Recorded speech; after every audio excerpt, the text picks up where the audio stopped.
Hello, I'm Tom Griffiths, McDonald's progressive young farmer with Dawn Meats. I'm here today on the Tipperary Dairy Calf to Beef farm.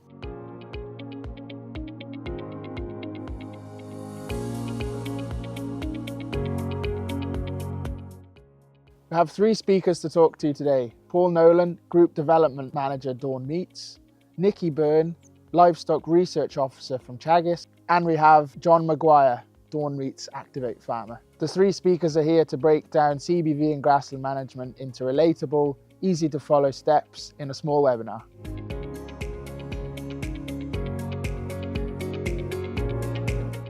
So John, just a few questions around what you're up to at home and what it is you have in terms of a dairy calf to beef setup.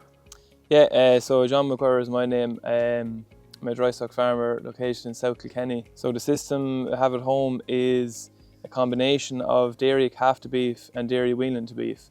So we do a bit of both in terms of buying in calves from dairy farmers and bringing them through until finish, and also buying in some weanings and bringing them through till finish.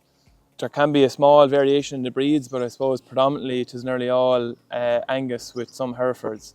And depending on the farmers and where we get the calves, there can be a few other breeds mixed in too, but the vast majority is mostly Angus with a few Herefords. From a sort of CBVs being a fairly new thing in terms of a farmer's perspective, what is your kind of take on CBVs as such? Is it something that you might be looking to incorporate? Yeah, like I do think it works. Yeah. There's obviously going to be outliers in the system. You know, not every high CBV calf will be excellent, and not every poor CBV calf will be poor. But I definitely think on average, the group of higher ones will be better than the group of lower ones, if that makes sense. I think the game changer for CBV is the National Genotyping Programme. Yes. Because it gives confidence in the system. You know that if the calf is genotyped, that you're confident that CBV is correct.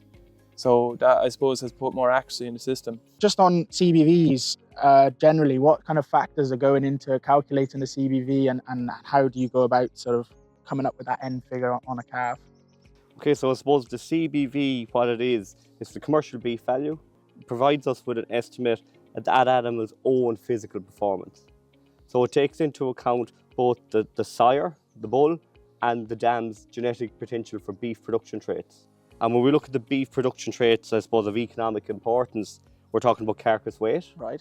We're talking about carcass conformation, but also the feed intake capacity of that animal as well is going to have a massive impact on their cost of production for that beef.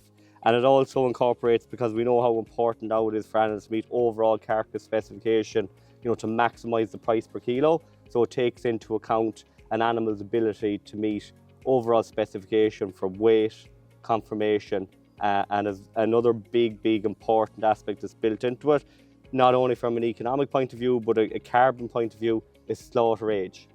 So they're really, it's a relatively simple index with fewer traits, but really importantly, the traits are really easy to measure. So we get a very good prediction accuracy for those commercial beef value traits. You're a farmer in a mart buying a calf, say, and the CBV value comes up on the board and say it's, for an example, €90. What does that €90 mean? So I suppose, with all things being equal, that if that animal went into a herd relative to the base animal, right, that they'd be capable of generating additional €90 net profit over your base animal. So really, if we take €90 as a threshold, €90 at the moment would indicate a dairy beef animal that is just approaching the top 40% of the dairy beef population. Okay. So really, look, I would call a €90 calf at the moment with the type of bulls that are available. I'd be calling that an average calf, and that's why here on the Tipperary Calf to Beef farm, we set €90 CBV as our base value. Okay. That above or below that value, we increase or decrease calf price per unit change in CBV. And if we're looking at key commercial traits specifically to a dairy calf to beef system, what would those look like from a farmer's perspective, and what can they do to maximise those going forward? What we believe is that early maturing breeds have a big role to play, particularly as the viewpoint is different. The dairy farmer obviously wants a cow that's going to have short gestation. The crossbreeding is going to help with that.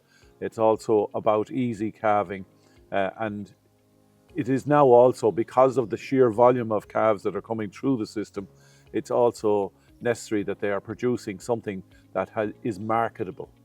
And therefore, I suppose we see most of the breeds that are already existing in Ireland, of course, are well suited. The key is to pick the ones that have the genetics best able to deliver what the market is looking for. What are you looking for from a processing perspective, just to be really specific? Yeah, well, I suppose the ideal world is an O+. We said a fat cover of around 3 to 4 equals is adequate.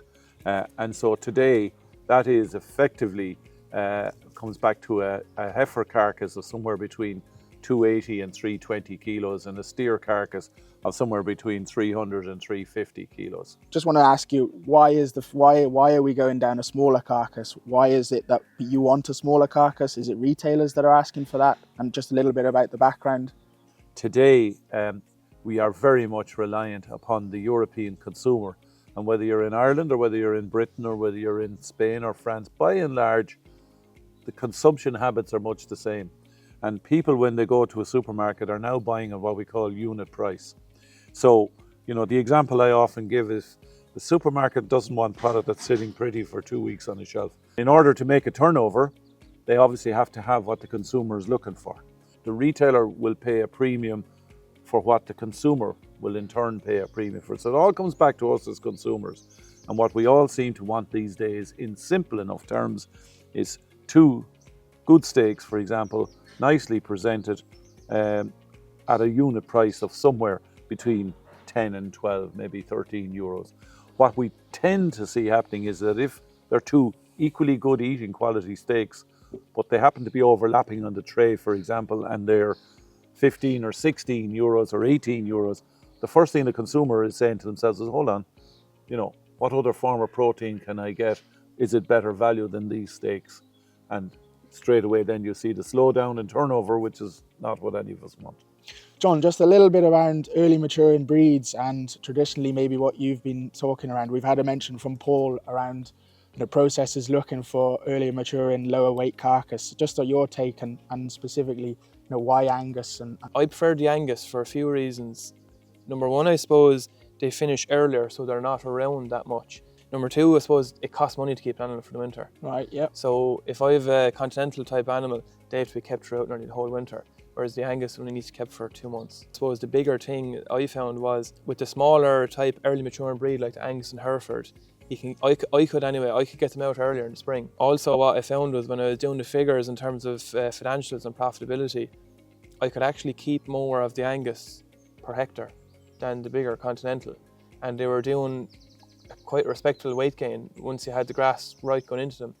Even though they're not getting the big carcass weights as some people would like, I'm not worried about the carcass weight at the end.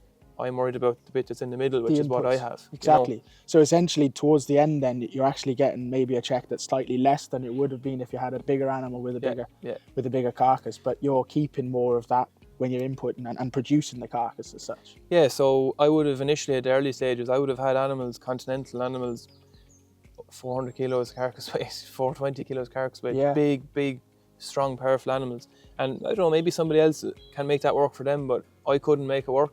They'd have you ate out of house and home to get into that weight. And then when you do get it, by the time you have the purchase cost, the feed, the input, there was nothing left over for me anyway, personally. So that's what geared me up towards the Angus. How would you suggest going forward then a farmer would incorporate CBV into their plan, and best ways of, perhaps you mentioned creating a relationship with a dairy farmer and the lad you're buying dairy calves from. How does a farmer go about creating that relationship and then, going forward, maybe sort of suggesting high figure sires? Yeah, so I suppose obviously if you can strike up a relationship with a farmer that you know, that you trust, you're familiar with their farming practices, but as well as that, getting a handle for the genetic merit of their herd. Okay. I suppose just from speaking to farmers, where they mightn't know that many dairy farmers that they can link up with, often some of the best people to link up with are the AI providers. Okay. So their AI technician, he'll know where, maybe some of those high merit beef bulls have been used. Okay. And that can be a very good way of getting in and striking up a relationship with a farmer. So one of the things we do to qualify a herd, say to purchase calves from, is we look at the dairy beef scorecard for that herd. Right. So the dairy beef scorecard gives us an account of all progeny slaughtered the year prior from that herd. It gives us the number of animals that are exported from the herd, the number of animals that were sold to Irish finishing units, and it gives us their carcass performance potential. So that's a really good, you can't beat having physical information on animals to get a good prediction on what the future progeny will be like. There's so much information out there, perhaps some people could get overwhelmed, the likes of CBV, the information that you have from the ICBF. Is there any fundamentals that you would say that you need to sort of address first in this information pool that you can get from to get the best possible calf you can have?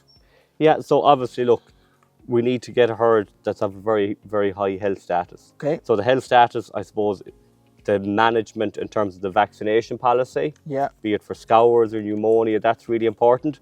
But how the herd is managed, the nutrition of the herd, the colostrum management of those calves, and just getting a feel for those aspects. Because look, using high quality genetics can be irrelevant if the health status of that calf is compromised. They will never express their full genetic potential.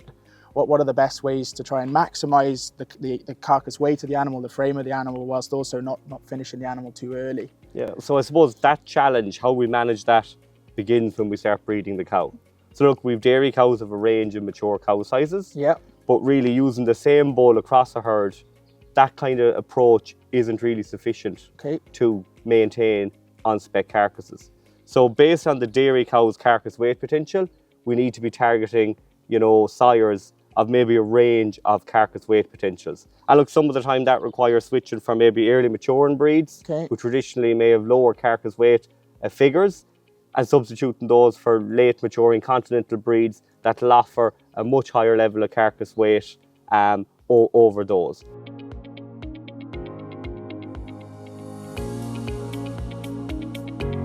And I suppose then just touching on, we've mentioned a lot about breeding and sourcing the calves, I suppose, but when I spoke to farmers around Grassland, I spoke to a range of different people, and less than a quarter of them were measuring grass, and the approach to grass was somewhat very different between lads. Can you just touch on the benefits of measuring grass and the benefits of that going forward, and also a little bit around maybe sort of systems you can use to help you measure grass? Yeah, so look, grass measuring, especially in a dairy beef scenario, like dairy beef farmers, they're probably stocked at a higher level maybe than your average dry stock farmer. So it's really important that we've a good handle and control over that feed supply of grass on the farm. But I suppose myself, for example, as well as running different dairy beef research studies, I'm a part-time farmer as well. But from having a good grass measurement and budgeting system in place, I can plan out my week in terms of my animal management. So it allows me to identify when a surplus or a deficit in feed supply may occur. So really, without measuring the grass, you do not have the confidence to make the necessary decisions. And just around sort of grass and grassland management and what you're up to from that perspective. So definitely the biggest thing I've done in the last 6 or 7 years in terms of improving on the farm is grass measuring. Yes. Absolutely, like hands down, there's no question asked. It's the most important thing that I've started doing and started investing. My biggest, why I suppose do it is the confidence that it gives you in terms of figures. So beforehand, when I first started farming, maybe 6, 7, 8 years ago, you'd always be kind of wondering and guessing, are you doing the right thing? There's no guesswork with grass measuring. You do the measure, you see the figures and you have your targets. And if you're on the north side of the target, you take out some grass. If you're on the south side, you need to supplement. It's just, can't argue with it's so the figures. simple. Like from when I started grass measuring to now, like say at the moment now, I probably do around 45 measures a year or so. But at the start, it would have been maybe 15, 20, and I've built it up over time. In terms of practicalities of going about that, in terms of how you actually are measuring grass and doing, you're getting them figures in front of you, how do you go about doing that? Yeah, so our farm is kind of fragmented, so there's a few different blocks. It's not all in one spot. But I found over the years, and I've really kind of started doing it the last year or two, is you have to just set a date and a time for grass measuring. I just have the routine now that 5 days at this time of the year, which is high growth in the month of May. And is that measuring with a plate meter? Yeah, so I measure with a plate meter.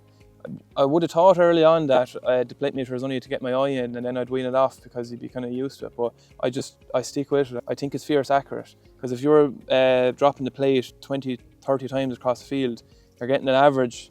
And I find it just keeps you on track. And also the plate meter is really good in terms of residuals and hitting your grazing targets. Yep. Because if you're not hitting your grazing targets, the plate meter will tell you there's 300 or 400 left in this field and there's something wrong.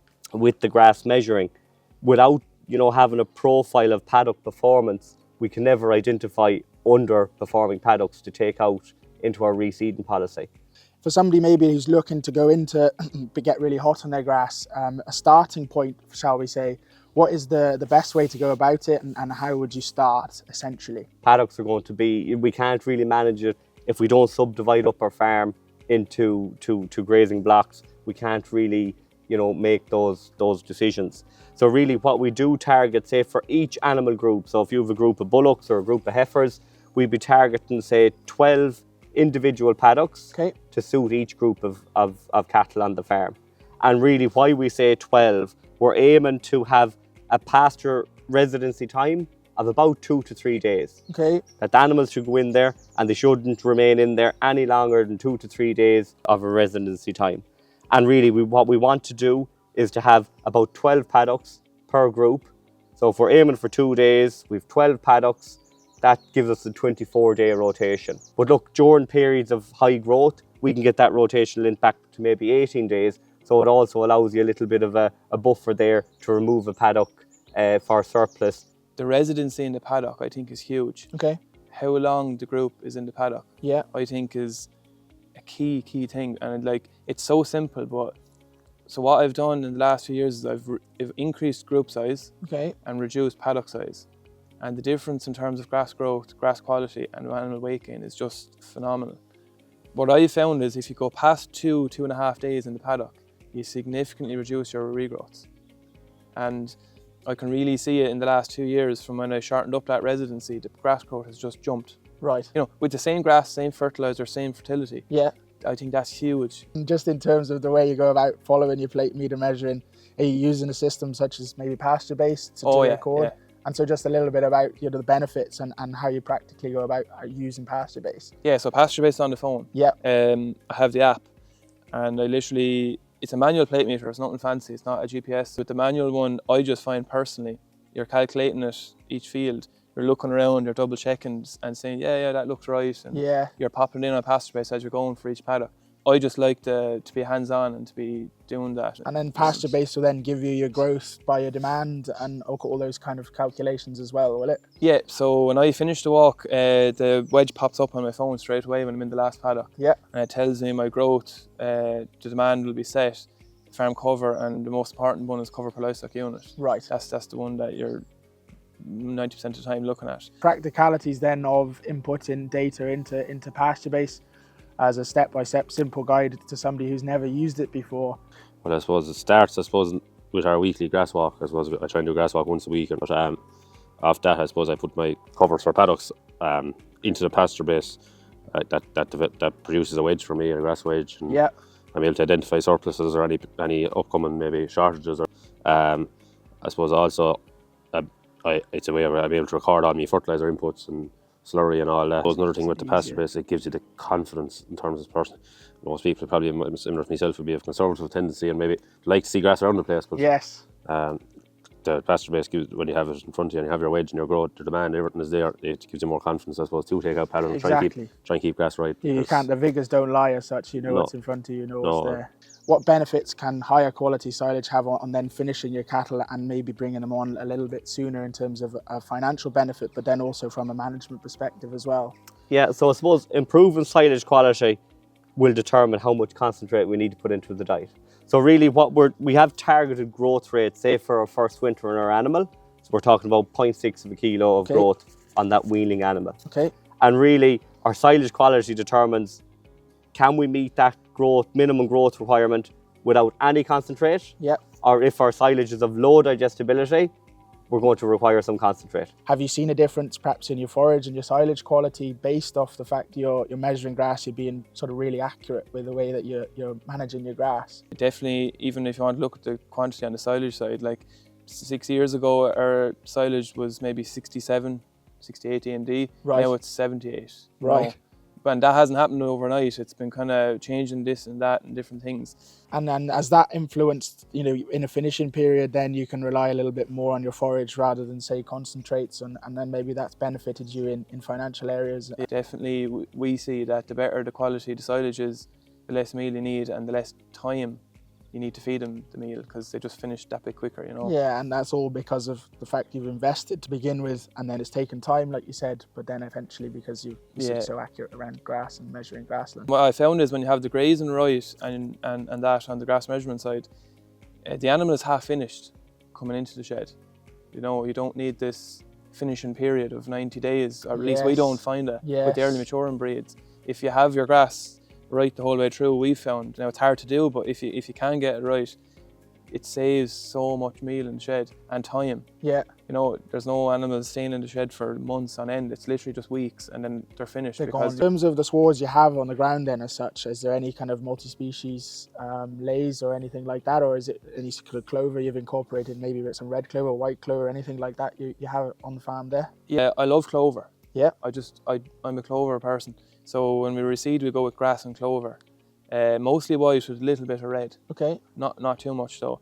And yeah, I just prefer the clover. And how do you find the persistency of the clover then? It's difficult. Okay, that's a challenge. Yeah, year to year it changes, and I would have had some great fields of clover for the last couple of years. Some of them go down then, more of them improve.